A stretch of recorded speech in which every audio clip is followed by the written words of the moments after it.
दिवशी एका कॉलेजमधलं त्यांना आमंत्रण आलं. त्यांचा ड्रायव्हर त्यांना न्यायला आला. म्हणाला या कॉलेजमध्ये या गावात आपलं व्याख्यान आहे, त्यामुळे चलावे. आईन्स्टाईन म्हणाला माझा डोकं आणि घसा इतका दुखतोय, मला तरी वाटत नाही की मी आज व्याख्यान देऊ शकेल, त्याच्यामुळे आजचं रद्द करून टाका. ड्रायव्हर म्हणाला त्यात काय एवढं, तुमची व्याख्यान ऐकू ऐकू मला पाठ झाली, मी करू का? आईन्स्टाईन म्हणाला हो, पण आधी मला 15-20 मिनिटं करून दाखवायचे. ड्रायव्हरनी 15-20 मिनिटं कुठेही न अडखळता करून दाखवलं. आईन्स्टाईनला आश्चर्य वाटलं. तो म्हणाला बरं ठीक आहे, आपण ज्या गावात जाणार आहोत त्या गावातल्या लोकांना माहित नाही की आईन्स्टाईन कोण आहे आणि त्याचा ड्रायव्हर कोण आहे, म्हणून तू आईन्स्टाईन हो आणि मी ड्रायव्हर होतो. दोघे आपापलं पात्र रंगवत त्या गावी गेले. आता हे ड्रायव्हर महाशय आईन्स्टाईन झाले होते. चांगला सत्कार वगैरे सगळं झालं. व्यासपीठावर व्याख्यान द्यायला उभा टाकले. 1.5-2 तास न अडखळता कुठेही न चुकता ह्यांनी व्याख्यान दिलं. जिथं टाळ्या पडाव्या तिथं टाळ्याही पडल्या. ह्यांनी व्याख्यान दिलं. विद्यार्थी वर्ग निघून गेला आणि आता टीचर रूम मध्ये हे चहा पाण्यासाठी थांबले. चहा पिता पिता अचानक एका प्राध्यापकाचा प्रश्न आला. हे ड्रायव्हर जे आईन्स्टाईन बनले होते ते महाशय गडबडले, पण बिरबलासारखे चतुर होते बरं का. त्यांनी चहा संपवला, हळूहळू संपवला. खिशातला रुमाल काढला, तोंड पुसत पुसत प्राध्यापकांना म्हणाले, प्राध्यापक महोदय, आपण विचारलेला प्रश्न इतका सोपा आहे की याचं उत्तर माझा ड्रायव्हर सुद्धा देऊ शकेल. आता ड्रायव्हर तर मूळ आईन्स्टाईनच होता. त्याच्यामुळं आईन्स्टाईन साहेबांनी खड उत्तर द्यायला सुरुवात केली. मग जो आईन्स्टाईन बनला होता तो ड्रायव्हरांच्या त्या प्राध्यापकांनी पायात धरले. म्हणाल तुमचा ड्रायव्हर इतका विद्वान आहे, तुम्ही किती विद्वान असताल? मग मला सांगा, एका तत्ववेत्याच्या सहवासात राहिलं नाही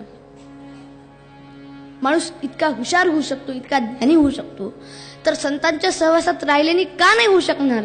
हेच तर संतांचं वैशिष्ट्य असतं. आणि म्हणूनच माणूस चारित्र्य संपन्न संतांच्या सहवासात राहिल्यानेच होतो. आमचे शिवाजी महाराज सुद्धा संतांच्या सहवासात राहत होते. ते सुद्धा चारित्र्य संपन्न होते. की ज्यांना बघून समर्थांसारख्या बैराग्यांना म्हणावंसं वाटलं, निश्चयाचा महामेरू, बहुत जनासे आधारू, अखंड स्थितीचा निर्धारू, श्रीमंत योगी. अगदी यथार्थ वर्णन शिवरायांच्या समर्थांनी केलं. आणि समर्थ आज असले असते तर आजच्या राजकारण्यांना बघून त्यांना काय म्हणावं असं वाटलं असतं? ते काय म्हटले असते? भ्रष्टाचाराचा महामेरू, चोर लुटाऱ्यांशी आधारू, अखंड खुर्चीचा निर्धारू, श्रीमंत भोगी. मग मला सांगा, अशी राजनीती काय कामाची बरं? राजनेता असावा तर तो चारित्र्य संपन्न असावा, बाळासाहेब ठाकरेंसारखा असावा, शिवाजी महाराजांसारखा असावा. त्यामुळे तरुणांनो, देशप्रेम करायला शिका. देशप्रेम कसं असतं एक प्रसंग सांगतो आणि माझ्या पूर्वरंगाच्या वाणीला पूर्ण विराम देतो. एक साधू बाबा होते. ते जंगलातून प्रवास करत होते. अचानक झाडाला झाड घासलं आणि अगदी एकदम वणवा पेटला. वणवा तर पेटलाय. त्यांचं अचानक एका झाडाकडे लक्ष गेलं. ते झाड पूर्ण आगीच्या चपाट्यात सापडलं होतं आणि त्या झाडावर एक घरटं होतं, त्यात पक्षी होता. त्या साधूबाबाला त्या पक्षाची दया आली. साधूबाबांनी त्या पक्षाला उपदेश केला. त्या पक्षाला त्यांनी उपदेश केला, आग लगी हे पेड़ को जलने लगे हे पात, आग लगी है पेड़ को जलने लगे है पात, क्यों बेटा है पेड़ पर ऊर्जा हवा के साथ, क्यों बेटा है पेड़ पर ऊर्जा हवा के साथ. हे शब्द ऐकले आणि तो पक्षी साधूबाबांना म्हणाला, बा माणसा, मी तुझ्या सारखा स्वार्थी नाहीये. त्यांनी मोठं गोड उत्तर त्या पक्षाने साधूबाबाला दिलं. तो पक्षी साधूबाबा म्हणतो, फल खाई इस पेड़ के, फल खाई इस पेड़ के, गंदे किए है पात, अब यही मेरा फर्ज है जल जाऊं इसके साथ, अब यही मेरा फर्ज है जल जाऊं इसके साथ. बा माणसा, मी तुझ्यासारखा स्वार्थी नाहीये.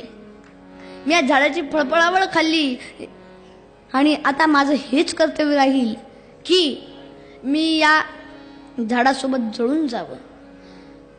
बघा, ह्या पक्षाकडून आजकालच्या पक्षांनी काही शिकलं तर भारताचं नंदनवन होईल. पण आजकालचे पक्ष तर भारत मातेचंच श्राद्ध पक्ष घालायला बसले. त्यामुळे तरुणांनो, देशप्रेम करा. ही भारत माता तुम्हाला आर्ततेने आवाज देत आहे. त्या आवाजाला प्रतिसाद देण्याचा प्रयत्न करा. त्या आवाजाला प्रतिसाद द्या. या देशाला अधःपतनाला जाण्यापासून वाचवा. आणि अधःपतनाला जाण्यापासून वाचवण्यासाठी संत तुकाराम महाराज आम्हाला सांगतात, देवाजवळ ते प्रार्थना करतात,